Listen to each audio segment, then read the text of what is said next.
Welcome to नेटफैट junkie में आप सभी का स्वागत है। ये कॉम्बैट स्पोर्ट का सबसे बेहतरीन चैनल है। 2 दिन बाद यूएफसी की एक फाइट नाइट होने वाली है जिसमें मेरा कोई भी इंटरेस्ट नहीं है, पर मैं उन चीज़ों के बारे में बात करूंगा जिनमें मेरा थोड़ा बहुत इंटरेस्ट है। तो ठीक है, बकवास ज़्यादा ना करते हुए सीधे बातों पे चलते हैं, पर आगे बढ़ने से पहले सब्सक्राइब करके बेल आइकॉन में क्लिक करिए, क्योंकि इससे आपको कोई नुकसान तो होगा नहीं। पहली खबर की तरफ चलते हैं। जैक डेले मेडलिना का कहना है कि वो 3 टाइम फोड़ेगा बिलाल मोहम्मद को। तो मैं ये कहना चाहूँगा कि दिल बहलाने को ख्याल अच्छा है गालिब, हमारे भी नाखून होते तो हम भी खुजा खुजा मरते। उम्मीद है मेरी ये है कि जैक डेला मेडलिना जो है ना, अपना कॉन्फिडेंस बढ़ाने के लिए ये सब बोल रहा है। मेरे को उम्मीद ये है कि जैक डेला मेडलिना को सही में ये नहीं लगता होगा कि वो ऐसा करेगा। उसने कहा कि मैं डिमोलिश कर दूंगा और ये और वो स्ट्रीम रोल कर दूंगा। ये सारी चीज़ें जो है ना, फाइटर अपने आप के कॉन्फिडेंस बढ़ाने के लिए बोलते हैं, अपने आप से झूठ बोलते हैं, जो कि ज़रूरी भी है। क्योंकि अगर वो सच में ऐसा बोल रहा होगा ना, तो शायद कहीं ना कहीं अंडर एस्टिमेट कर रहा होगा बिलाल मोहम्मद को। And underestimate Bilal Muhammad at your own peril. Bilal Muhammad के पास ना एक अनसरमाउंटेबल कैपेबिलिटी है आपको गलत साबित करने की। So careful what you wish for. Anyways, हम अगली खबर की तरफ आगे बढ़ते हैं। अगली खबर जस्टिन गेची को लेकर है। जस्टिन गेची की फाइट आपको पता है कि हाफिल फिजीब से होने वाली है। ये फाइट एक बार पहले भी हो चुकी है। वैसे जब लास्ट टाइम ये फाइट हुई थी, खैर मैं आपको सही तरीके से समझाने की कोशिश करता हूँ।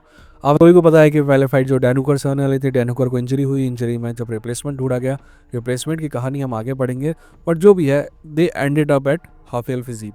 अब इंटरेस्टिंग बात यह है कि जब सट्टेबाजों को पता चला कि इन दोनों के बीच में फाइट होने वाली है, तो एक्चुअली जस्टिन गेची इस फाइट में अंडरडॉग है।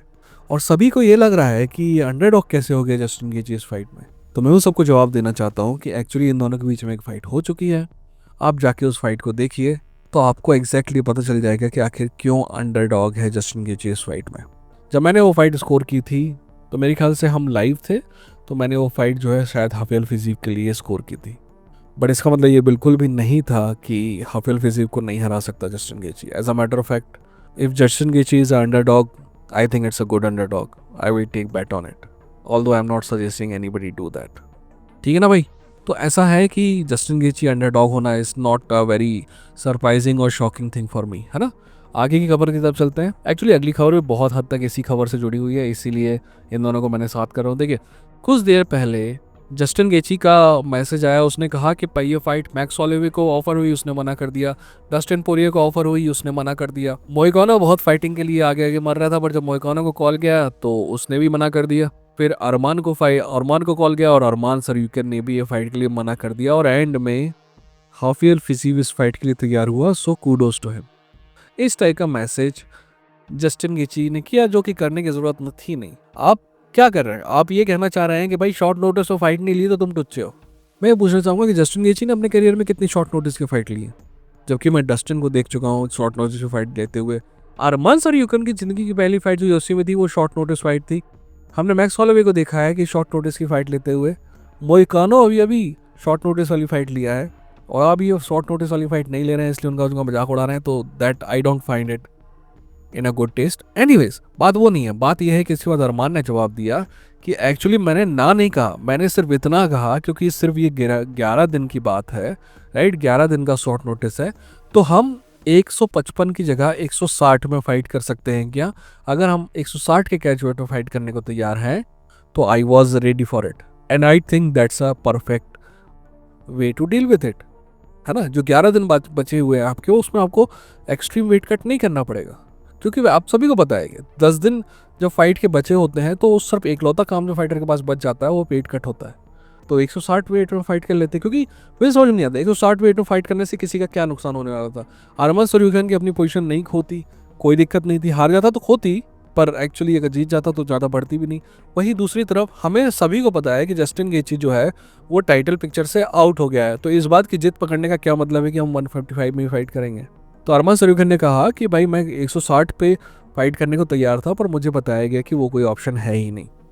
यानी कि आप किसी आदमी को शॉर्ट नोटिस पे 5 पाउंड का लेवरेज देने को भी तैयार नहीं है। So I find it highly piece of shit move for saying all this.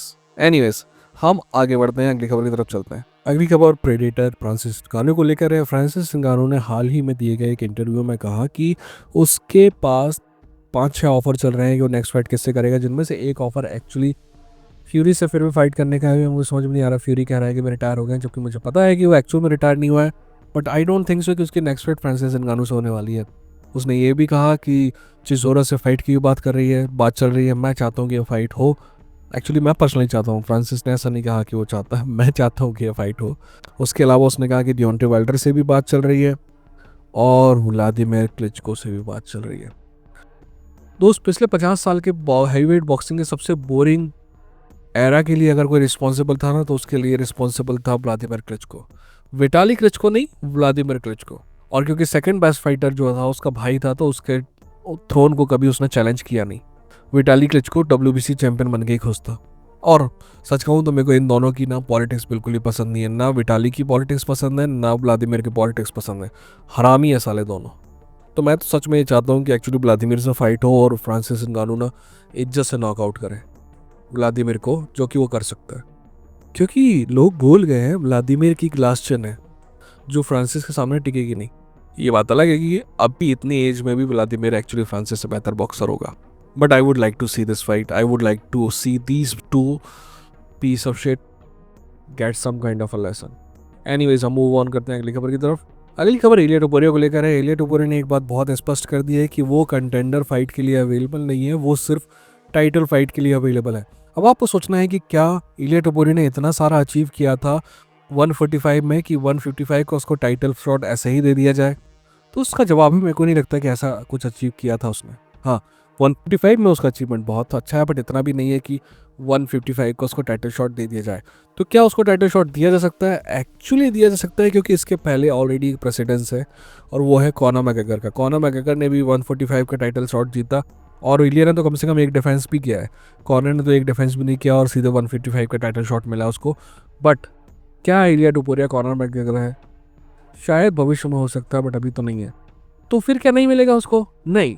ये सारी बातें जो है ना, मेरे ख्याल से वो Jack Della Maddalena versus Belal Muhammad अली फाइट पे डिपेंड करती हैं। अगर बिलाल वो फाइट हारता है ना, तो आप देखेंगे कि इस्लाम जो है ऊपर जाएगा।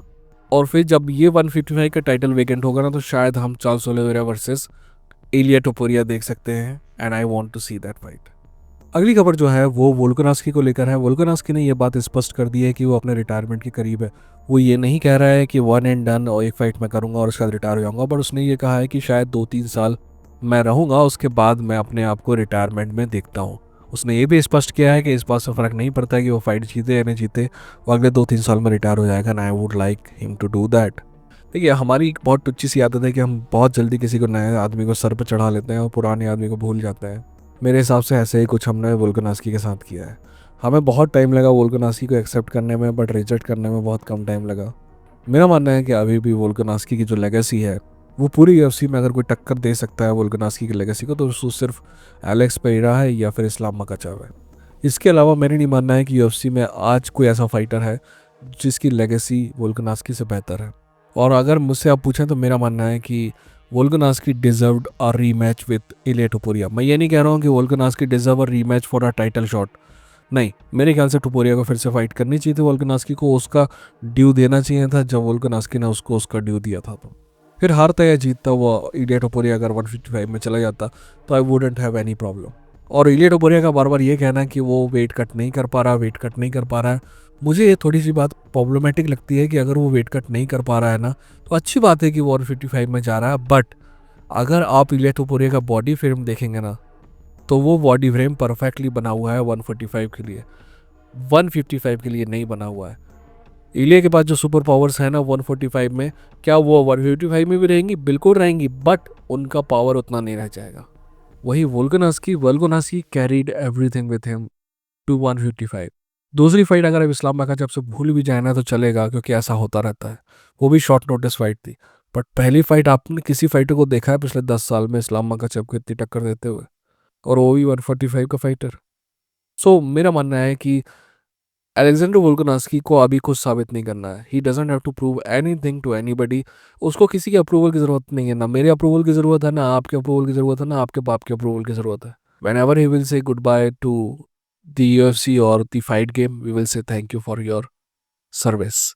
Thank you for your service, या फिर thank you for the moments you have given us. Okay, अब आगे बढ़ गए, अगली खबर की तरफ चलते हैं, जो कि शायद, हाँ, अगली खबर जो है वो आखिरी खबर है।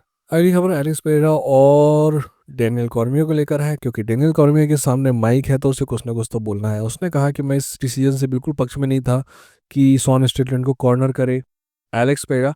मैं सबसे पहले ये बात पूछना चाहता हूँ कि एरिक निक्सिप जो है वो चीफ कोच है, राइट? उसको कोई प्रॉब्लम नहीं है, उसके असिस्टेंट कोच को कोई प्रॉब्लम नहीं है, एलेक्स पेरेरा को कोई प्रॉब्लम नहीं है, शॉन स्टेटलैंड को कोई प्रॉब्लम नहीं है। इस चूते को क्यों प्रॉब्लम है? और ये कहना है कि एलेक्स पेरेरा तो इंग्लिश भी नहीं बोल सकता। अरे ये अजीब सी बात है यार। मैं जिस जगह पर रहता हूँ ना, बहुत सारे लोग कन्नडिगा बोलते हैं, कन्नड़ बोलते हैं, बहुत मतलब कन्नडिगा पीपल हैं और जो कन्नड़ बोलते हैं। बट हर चीज़ के लिए कम्युनिकेट करने के लिए भाषा की जानने की ज़रूरत नहीं होती है। थोड़ा थोड़ा उनका मैं समझ जाता हूँ, थोड़ा थोड़ा मेरा वो समझ जाते हैं। अगर हम एक चीज़ चाहते हैं ना तो वो चीज़ हो जाती है। और ऐसा एक दिन नहीं, हर दिन हम इनकाउंटर करते हैं। वो बेचारे हिंदी वाले को अकोमोडेट करते हैं और मैं उनकी कन्नड़ थोड़ी सी समझने की कोशिश करता हूँ। पर इस चूतिया को लगता है कि अंग्रेजी नहीं आती है तो कुछ नहीं आता है आपको। एलेक्स पेरेरा ने स्पष्ट किया कि वो ऑलरेडी ऑस्ट्रेलिया में था, कुछ प्रोग्राम उसके ऑलरेडी थे। और उसने पूछा शॉन स्टेटलैंड से कि क्या मैं तुम्हारे कॉर्नर में हो सकता हूँ? शॉन स्टेटलैंड ने कहा कि बिल्कुल हो सकते हो। उसने ये भी कहा कि मेरी बहुत क्लोज रिलेशनशिप है शॉन स्टेटलैंड से, और मैं सिर्फ कॉर्नर करने नहीं आया था, उसके पूरे के पूरे कैंप में उसके साथ था। मैंने उससे 50 बार से ज़्यादा स्पायरिंग की है इस फाइट के लिए। अब आप सोचो यार, ये दोनों लौंडे जो है ना एक दूसरे के साथ स्पारिंग कर रहे हैं पिछले 3 साल से। अभी बोल रहा है कि सिर्फ इस कैंप के लिए 50 से ज़्यादा बार स्पारिंग की है उसने। बट डेनियल कॉर्मियर कहना है कि भाई तुमको अंग्रेजी नहीं आती ना तो वहां पे मत आओ। या fuck Daniel Cormier, fuck him all the way. ठीक है, मिलते हैं अगली वीडियो के साथ। अपना ध्यान रखिए, अपनों का ध्यान रखिए। ये थे नेटफाइट चंकी, लड़ेंगे जीतेंगे।